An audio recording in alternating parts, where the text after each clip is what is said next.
6 months had passed since the duel that changed everything, and the Galactic Combat Academy had transformed in ways that no one could have predicted. Yuna walked through the training halls with Kirix at her side, observing the mixed species combat groups that now practiced together under the new curriculum she had helped design. Assistant Instructor Park, a young Vrin cadet, called out, "Could you demonstrate the flanking integration technique again?" Yuna smiled and made her way to the training circle, where a team of 4 cadets waited with their weapons ready. "The key is understanding your partner's limitations," she explained, drawing her twin swords. "For every species has blind spots in their combat awareness, and a good team covers those blind spots for each other." She nodded to Gareth Stonefist, who stood nearby with a training weapon that looked almost comical in his massive hands. "Gareth fights with overwhelming forward pressure," she continued, "which means his peripheral awareness is reduced during an attack." She took her position beside him. "A human dual-wielder can cover that weakness," she said, maintaining defensive awareness on both flanks while the Goreth presses the assault.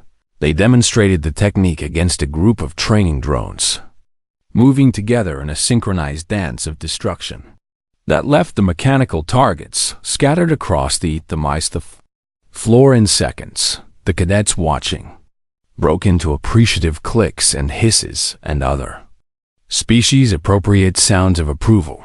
"That was even faster than yesterday," Kirix observed as Yuna stepped back from the demonstration.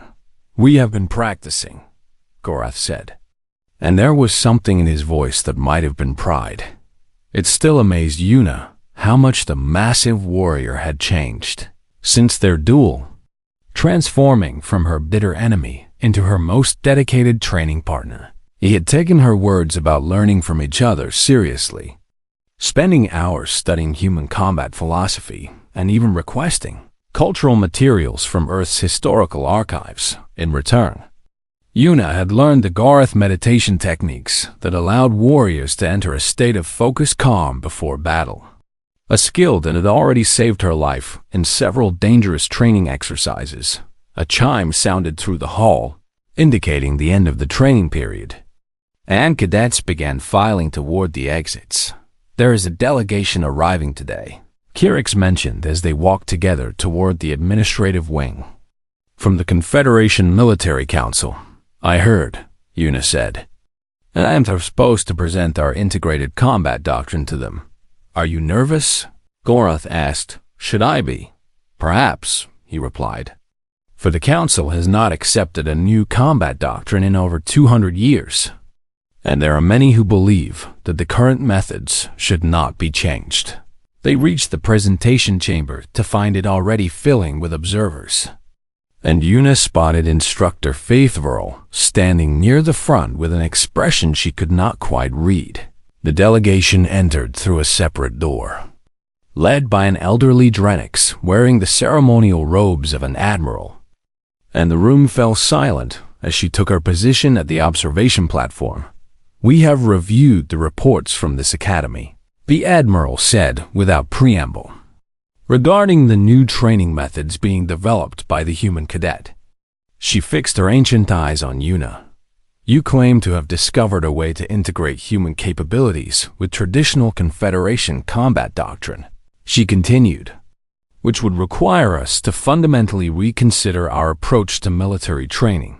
"That is correct, Admiral," Yuna replied. "Show us." Yuna nodded to her team, and they took their positions on the demonstration floor.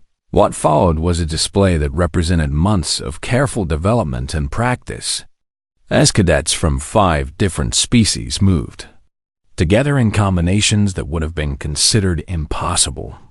Before Yuna arrived at the Academy, human dual-wielders anchored defensive positions while Gareth warriors pressed attacks, with Vrin scouts providing reconnaissance and Sala warriors striking from unexpected angles, all coordinated through a system of signals and positioning that Yuna had adapted from Earth's military traditions.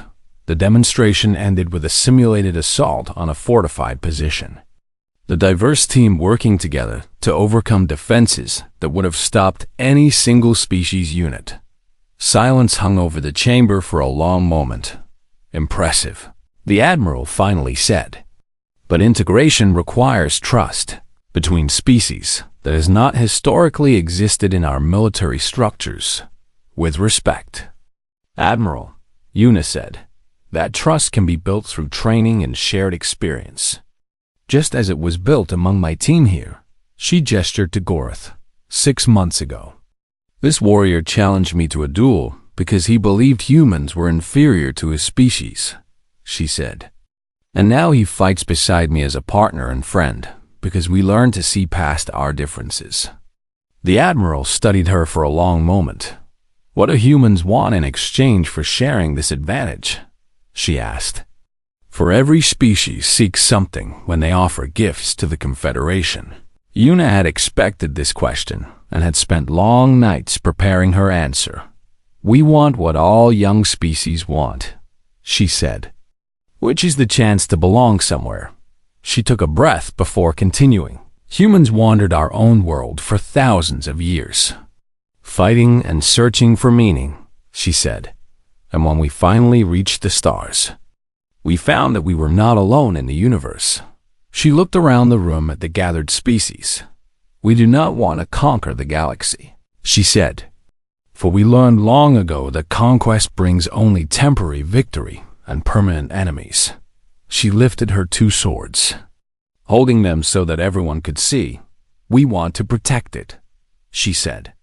To use the abilities that evolution gave us in service of something greater than ourselves. The Admiral was silent for a very long time.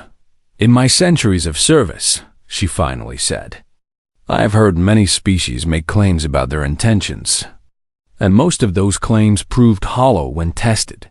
She rose from her observation platform and descended to the demonstration floor, moving with surprising grace despite her obvious age. But you have already been tested, she continued. For you could have killed Gareth Stonefist and did not.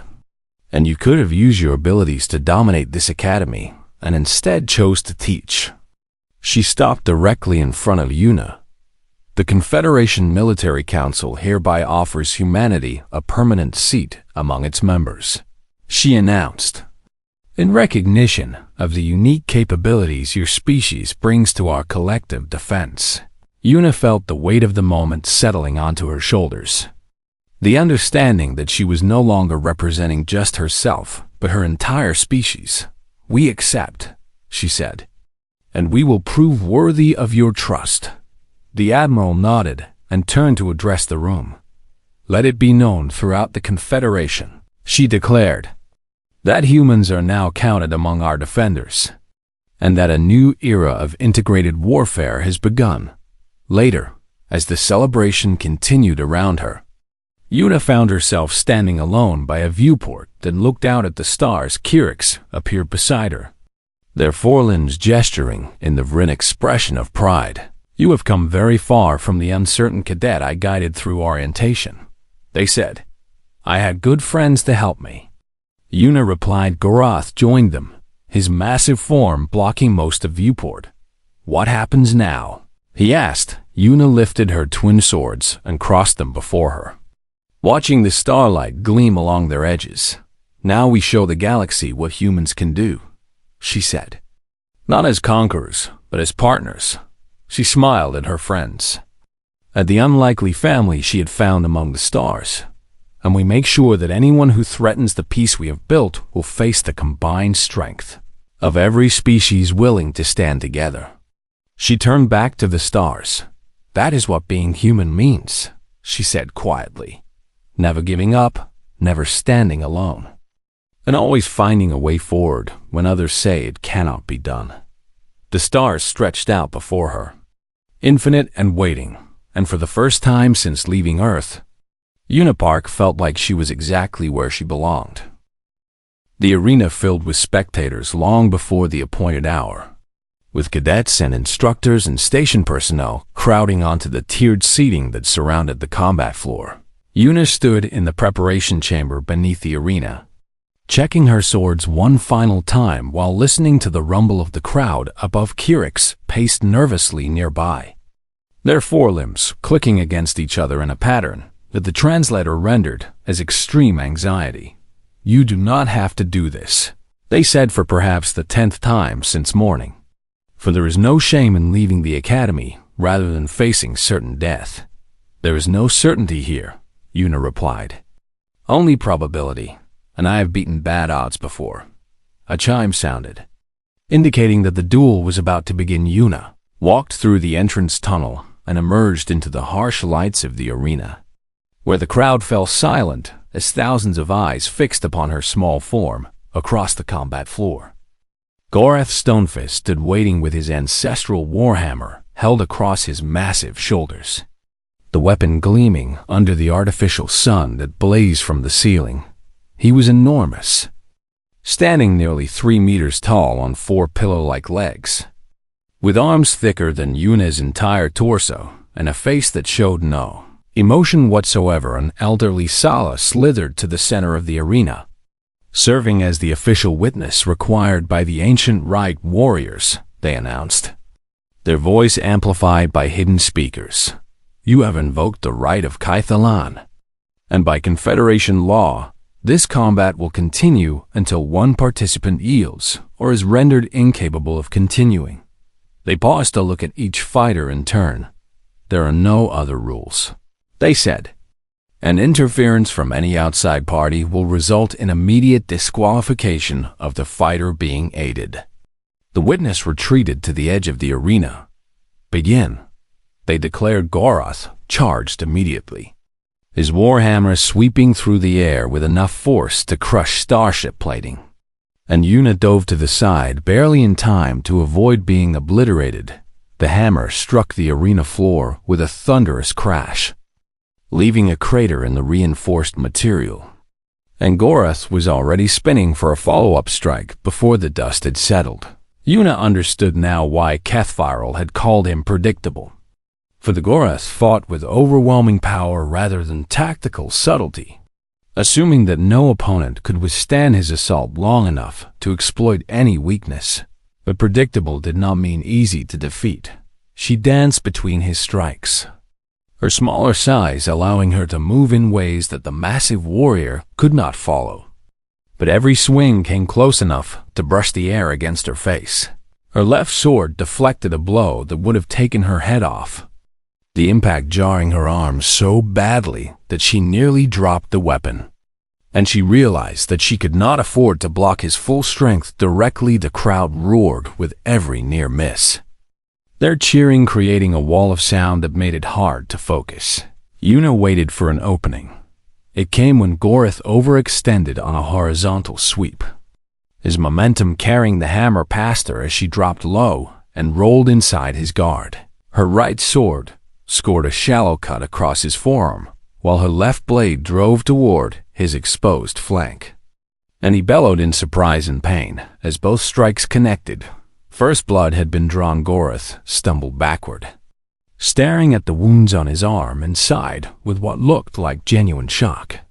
And Yuna understood that he had probably never been wounded in a formal duel before. "Lucky strikes," he snarled, adjusting his grip on the warhammer. "There is no luck here," Yuna replied. "Only skill." He attacked again with renewed fury, his movements faster and more desperate than before. And Yuna found herself pressed harder than she had been at the start. But desperation bred mistakes. Kethviral had taught her to watch for the moment when a Gorath warrior committed too heavily to an attack, when the weight of their massive body became a liability rather than an advantage. That moment came when Gorath raised his hammer for an overhead strike meant to crush her into the ground. Yuna did not retreat. Instead, she stepped forward, inside the arc of the descending weapon, and executed the maneuver she had practiced through the night with Kethviral. Her left blade caught the shaft of the hammer, just below the head, using his own momentum to redirect the weapon harmlessly to the side, while her right blade continued its separate trajectory. The tip stopped a millimeter from Gorath's throat, The crowd fell absolutely silent. "I could kill you right now," Yuna said quietly, holding her position with both arms fully extended in different directions. "But I choose not to." Goritha's eyes were wide with something she had never expected to see there. Fear. Not fear of death, she realized, but fear of what her victory meant for everything he believed about himself and his people. "How?" he whispered. "I told you on the first day," Yuna said. "And no one believed me. But humans can do what other species cannot." She held the position for another moment, letting the reality of his defeat sink in for everyone watching. "I am not your enemy," she continued. "And I did not come to this academy to humiliate you or your people." She lowered both swords and stepped back. "I came here to learn," she said, "and to teach, and to show that humans have something valuable to offer the Confederation." Gorath remained frozen for a long moment, and Yuna could see him struggling with emotions that his culture had probably never prepared him to process. Then, slowly, he did something that sent a ripple of shocked murmurs through the crowd. He knelt. "In my culture," he said, his voice rough with suppressed feeling, "when a warrior is defeated by a superior opponent, they may request the honor of becoming a student." He placed his warhammer on the ground before him. "I make that request now," he said, "for you have shown me that everything I thought I knew about combat was incomplete." Yuna stared at him in genuine surprise. "You would learn from a human?" she asked. "I would learn from the greatest warrior I've ever faced," he replied, regardless of what species she belongs to. The crowd erupted in a mixture of cheering and confused shouting as Yuna reached down and offered her hand to help Gorath rise. He accepted it, his massive fingers engulfing her entire forearm, and they stood together in the center of the arena while the galaxy watched. "I think," Yuna said quietly, "that we have much to teach each other." 3 weeks passed at the academy, and Yuna settled into a routine of training sessions, theoretical lectures, and meals in the vast dining hall where hundreds of species ate foods that ranged from recognizable to utterly alien. She worked hard to prove that her demonstration on the first day had not been a fluke, pushing herself through every exercise and sparring match with a determination that earned grudging respect from some of her fellow cadets, but the hostility from others only grew. Gorath Stonefist watched her from across training halls and dining tables, his massive form always present at the edge of her vision like a storm cloud gathering on the horizon. His followers whispered behind her back, questioning whether humans truly belonged in the academy, suggesting that her abilities were some kind of trick or deception. Kyrix remained loyal, spending their free time with Yuna and teaching her the subtle cultural signals of various species that her orientation materials had failed to mention. "You should be careful," Kyrix warned her one evening as they walked through the station's artificial gardens. "For Gorath has been making inquiries about the formal challenge rituals." Yuna stopped beside a fountain that sprayed water in spiraling patterns. "What kind of rituals?" she asked. "Ancient ones," Kyrix replied, their compound eyes reflecting the fountain's lights. "From the early days of the Confederation, when disputes between warriors were settled through single combat." "You think he wants to fight me? I think he needs to fight you," Kyrix said, "because you represent a threat to everything his family has built over 6 generations of dominance." The warning proved accurate 2 days later. Yuna was eating alone in the dining hall when Gorath approached her table with a contingent of warriors from his species, their massive forms blocking the light from overhead. "Human," he said, his voice rumbling like distant thunder. "I invoke the right of Cathoan against you."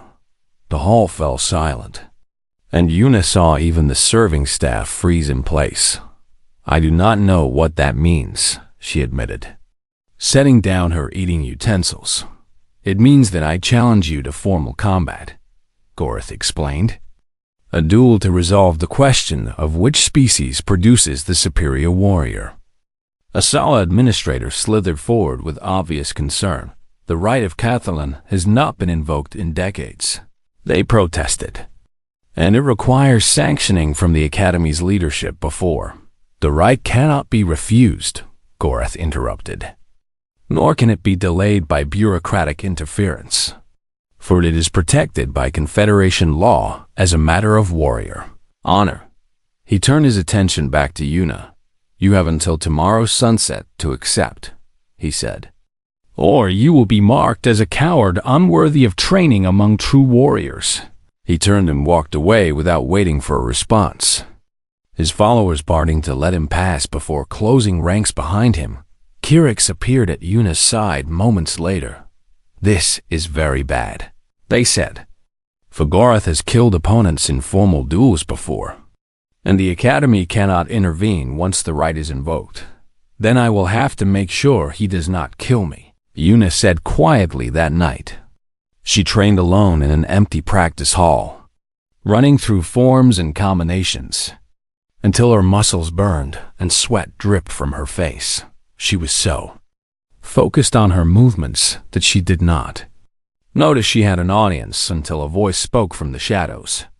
Near the entrance, your footwork is excellent, Instructor Kethvarl said as he stepped into the light. But you leave your left side slightly exposed during the third transition of that combination. Yuna lowered her swords and turned to face him. I did not expect visitors at this hour, she said. Nor did I expect to find one of my cadets preparing for what may be her final battle, he replied. Fagara's Stonefist is not an opponent to be taken lightly. He moved closer, his forearms folded behind his back, in what she had learned was a posture of contemplation among his species. I have taught warriors for 40 cycles, he continued, and I have seen many species come through these halls, claiming to possess abilities that set them apart from others. You thought I was making empty boasts on that first day, Yuna said. I did, he admitted, for I had never encountered a species with true bilateral independence. And I assumed you were simply another young warrior with more confidence than skill. He stopped a few meters away, his ancient eyes studying her with an intensity that made her feel like a specimen under a microscope. I was wrong, he said simply. Yuna was not sure how to respond to that admission. You have seen my demonstrations, she said, and you know what I am capable of. So why are you here? Because demonstrations against training drones are very different from combat against a living opponent who wants to kill you, Kethvarl replied. And because I find myself curious about something, about why your species, with such a remarkable advantage, is not already the dominant military force in the galaxy, he said. For any other species with your capability would have used it to conquer their neighbors long ago. Yuna considered the question carefully before answering. We almost did, she admitted. For humans spent thousands of years fighting each other before we learned to cooperate. She sheathed her swords and sat down on a training platform. Our history is filled with wars and conquests and empires that rose and fell, she continued. And we came very close to destroying ourselves more than once before we finally reached the stars. What changed? Kethvarl asked. We realized that the ability to fight does not mean we should always choose to fight, Yuna said, and that being capable of destruction does not mean destruction should be our purpose. She looked up at the Drenix instructor. We are here at the Academy not to prove that humans are the greatest warriors in the galaxy, she said, but to learn how to use our abilities in service of something larger than ourselves. Kethvarl was silent for a long moment. That is a more mature perspective than I expected from a species so young, he finally said. And it tells me that perhaps you are worth helping. He moved to the weapons rack and selected a training sword of his own. Gorath is powerful, but predictable, he said. And he has never faced an opponent who could attack and defend simultaneously. So he will not know how to adapt. He raised the weapon and took a stance. Show me your forms, he said, and I will show you where his defenses are weakest. Yuna climbed to her feet with renewed energy. "Thank you," she said. "Do not thank me yet," Cathfaro replied. "For surviving tomorrow will require more than technical knowledge." He assumed a fighting stance that mimicked the Gora style. "Now come," he said. "We have much work to do before sunrise." The silence in the assembly hall stretched for what felt like an eternity, and Yuna could hear her own heartbeat thundering in her ears as Instructor Cathfaro studied her with those ancient, unreadable eyes. "You make a bold claim, human," he finally said, and his voice carried neither anger nor amusement but something closer to curiosity. "And bold claims require proof." He gestured toward the center of the hall, where a circular platform rose from the floor surrounded by faintly glowing barriers. "The Academy's training drones are programmed to test combat reflexes at various difficulty levels," he explained.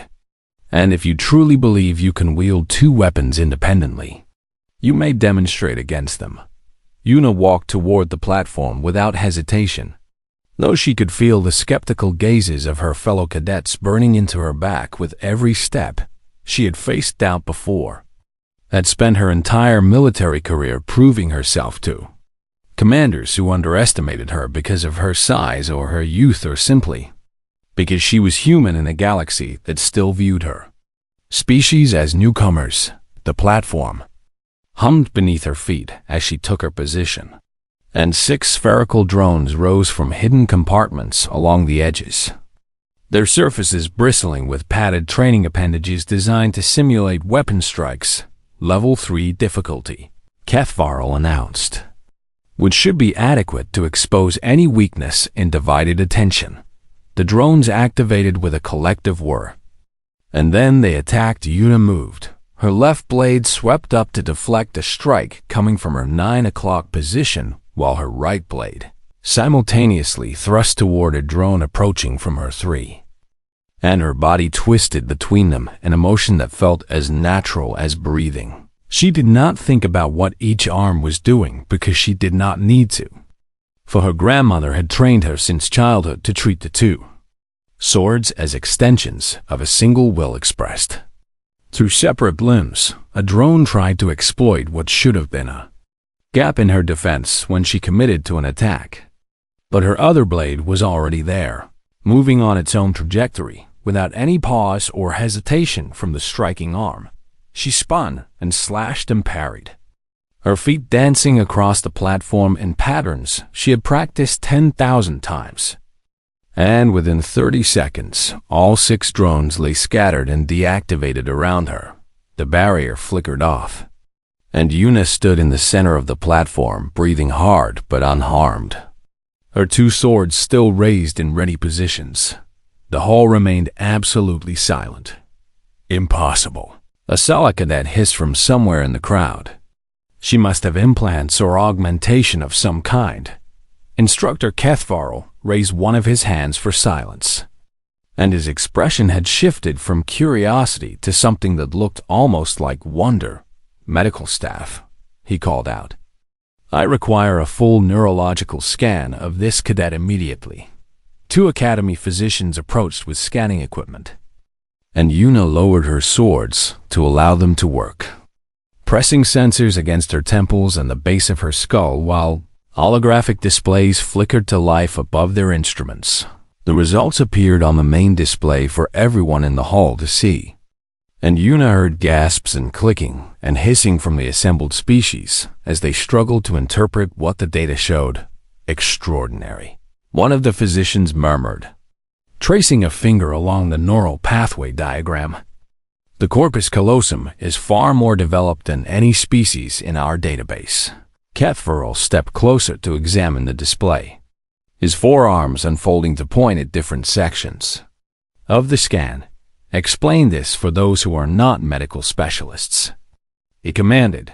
The physician cleared their throat nervously. "The corpus callosum is the neural bridge that connects the 2 hemispheres of the brain," they began. "And in most species, it serves primarily to synchronize thought processes into a unified consciousness." They highlighted a thick band of tissue in the center of Yuna's brain scan. But in humans, this structure appears to facilitate something quite different, they continued, allowing the two hemispheres to operate with a degree of independence while still maintaining coordination. You are saying, Cathfarl said slowly, that humans can literally think two separate thoughts at the same time. In a manner of speaking, yes, the physician confirmed. Their brains evolved to process multiple action threads simultaneously in a way that no other known species can replicate. The murmuring in the hall grew louder, and Yuna could see expressions ranging from disbelief to fear on the faces around her. She sheathed her swords and stepped down from the platform, trying to appear calm, even though her legs were shaking slightly from the adrenaline of the demonstration. A clicking sound drew her attention, and she turned to find Kirix approaching with their compound eyes fixed on her in obvious fascination. That was remarkable, the Vrin said, falling into step beside her as she walked back toward the edge of the hall. And I confess that I did not expect such a display when I agreed to serve as your orientation guide. Yuna allowed herself a small smile. I did not come here to make small impressions, she replied. Clearly not, Kirix agreed. But tell me, how did your species develop this ability when no others have done so? It was a question Yuna had considered many times during her journey to the academy, and she had prepared an answer that she hoped would help the other species understand. Earth is what the Confederation classifies as a death world, she explained, with extreme temperature variations, predators, natural disasters, and limited resources that forced our ancestors to compete for survival. She paused to collect her thoughts. In such an environment, the ability to do multiple things at once was not a luxury, but a necessity, she continued. For our ancestors needed to watch for predators while gathering food, needed to tend fires while caring for children, needed to fight enemies while protecting the wounded. Kirix made the clicking sound again. So your bilateral independence evolved as a survival mechanism. They observed everything about humans evolved as a survival mechanism, Yuna said, and we did not become the dominant species on our world by being stronger or faster than other creatures. For we are neither. She held up her hands, turning them over to show her relatively small fingers and smooth skin. We survived by being adaptable, she said, by thinking our way around problems that we could not solve through brute force, and by refusing to accept limitations that other creatures might have considered absolute. The crowd was beginning to disperse now, with cadets filing out of the hall toward their assigned quarters, and Yuna noticed that many of them were giving her a wider berth than before. Some looked at her with respect, but others wore expressions that she recognized all too well from her years in Earth's military, the look of someone who viewed her as a threat. One face in particular caught her attention. A massive Gorath who stood near the exit with ceremonial weapons strapped across his back and anger burning in his eyes. He did not speak as she passed, but his gaze followed her with an intensity that promised future confrontation. Kirix noticed the exchange and leaned closer. That is Gorath Stonefist, they whispered, heir to a warrior dynasty that has dominated Confederation combat championships for 6 generations. He does not seem pleased by my demonstration, Yuna observed. He would not be, Kirix confirmed, for his entire identity is built upon the belief that his people are the greatest warriors in the galaxy. And you have just shown everyone that a human with 2 swords might be something even greater. Yuna watched the Gorath disappear through the exit and felt a familiar tension settling into her shoulders. She had not come to this academy looking for enemies, but it seemed that she had found one anyway. The transport ship emerged from hyperspace with a shudder that rattled every bolt in its aging hull, and Sergeant Yuna Park pressed her face against the viewport to catch her first glimpse of Valanthos 9, the space station that housed the most prestigious military academy in the entire Galactic Confederation. She had dreamed of this moment for years, Ever since Earth joined the Confederation and humans were finally allowed to apply for off-world training programs. And now here she was, the first of her kind to earn a place among the galaxy's elite warriors. The station itself was massive beyond anything she had imagined. A rotating cylinder of metal and glass that stretched for kilometers in every direction, with docking ports extending like fingers reaching into the void of space. Human passenger, the ship's automated voice announced in flat tones. Prepare for docking procedures and ensure all personnel. Weapons are secured in approved containers. Yuna checked her bag one final time, running her fingers over the case that held her most prized possessions. 2 short swords forged on Earth from steel that had been in her family for generations. Blades that her grandmother had taught her to wield when she was barely tall enough to hold them.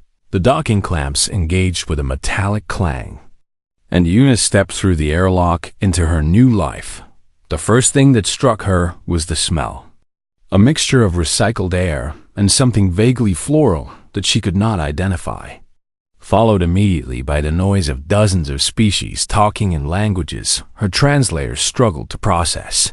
She made her way through the crowded corridor toward the Academy's main entrance, where a holographic sign flickered with welcome messages in 100 different scripts. And she felt the weight of countless eyes upon her. Humans were still a novelty in this part of the galaxy. A young species that had only recently discovered faster than light travel and stumbled into a universe already filled with ancient civilizations. "You must be the Terran," a voice said from above her, and Yuna looked up to find herself face to face with an insectoid creature standing nearly 2 meters tall, with compound eyes that reflected her image 1,000 times over. "I am Kirix of the Vrin Collective," the creature continued, extending a forelimb in what Yuna recognized as a greeting gesture. "And I have been assigned as your orientation guide for the first cycle." Yuna accepted the greeting with a bow of her head, a gesture she had practiced for weeks before leaving Earth. "Sergeant Yuna Park," she replied, "and I appreciate your assistance." Kirix made a clicking sound that the translator rendered as amusement. "You speak very formally for a species known for its casual nature," they observed. "But I suppose you wish to make a good impression on your first day among the stars." They walked together through winding corridors and across suspended bridges that offered dizzying views of the station's interior, where artificial gardens grew beneath simulated sunlight and fountains, sprayed water in gravity-defying arcs. Kirix explained the Academy's history as they walked, describing how it had been founded 3,000 years ago to train the Confederation's peacekeeping forces, and how warriors from every member species came here to learn standardized combat techniques that could be applied across any battlefield. "The opening assembly begins in 1 hour," Kirix said as they approached a large door marked with symbols Yuna did not recognize. "An Instructor Kethvarl does not tolerate tardiness from any species, regardless of how far they have traveled." The assembly hall was already filling with cadets when Yuna entered, and she found herself surrounded by creatures of every shape and size imaginable. There were serpentine Sala who moved without legs, their scales shimmering with bioluminescent patterns that shifted with their moods, and massive Gorath who stood on 4 pillow-like legs and carried ceremonial weapons strapped across their broad backs. She found a seat near the back of the hall and waited, her heart pounding with a mixture of excitement and nervousness that she struggled to control. The murmuring of the crowd fell silent when Instructor Kethvarl entered through a door at the front of the hall, and Yuna understood immediately why he commanded such respect. He was a Drenix, a species she had only read about in preparation materials, with 4 powerful arms and scales that absorbed light like living shadows. And he moved with a grace that seemed impossible for someone of his size. "Welcome to the Galactic Combat Academy," he said, his voice carrying through the hall without any apparent amplification, "where you will learn the arts of war that have maintained peace across our Confederation for millennia." He paused to let his gaze sweep across the assembled cadets, and Yuna felt a chill run down her spine when those ancient eyes found her for the briefest moment. "You come from many worlds and many traditions," he continued, "but here you will learn a unified approach to combat. Techniques that have been refined over thousands of years to account for the strengths and limitations that all species share." He gestured with one of his upper arms, and a holographic display appeared behind him showing diagrams of various weapon types. "Today, we will discuss fundamental weapon theory," he said, beginning with a truth that many young warriors struggle to accept. The display shifted to show neural pathway diagrams from dozens of different species, each one highlighted in different colors. "No known species possesses the neurological capability to effectively wield two independent weapons," Cathforo stated, and Yuna felt her breath catch in her throat. "This is not a matter of training or willpower," he continued, "but of basic biology. For the brain cannot simultaneously process two separate combat threads without one suffering from diminished attention." He raised his own forearms as an example. "Even my species, blessed with four limbs capable of holding weapons, must use them in synchronized pairs, for our minds cannot truly separate the actions of each arm." Yuna listened with growing disbelief as the instructor explained the science behind this supposed limitation, describing how every studied species processed combat information through unified neural pathways that could only focus on one primary action at a time. When he finished his lecture and directed the cadets to select training weapons from the racks along the walls, Yuna moved without conscious thought toward the short swords. Her fingers closed around two hilts, one for each hand, and she lifted them with the ease of long practice. The hall fell silent around her. "Human cadet," Instructor Cathforo said as he approached, his forearms folded across his chest in what looked like disapproval. "You appear to have selected two weapons." "I have," Yuna confirmed, meeting his gaze without flinching. "Then you were not listening to my lecture," he replied, his tone patient but carrying an edge of condescension. "For I explained quite clearly that no species can dual-wield effectively." Yuna felt the weight of every eye in the hall upon her, felt the judgment of creatures who had traveled the stars while her ancestors were still learning to forge bronze. But she also felt the weight of the swords in her hands, weapons she had trained with since childhood, weapons that moved as extensions of her own body. She smirked and lifted both blades into a ready stance. "Perhaps," she said quietly, "your lecture did not account for humans."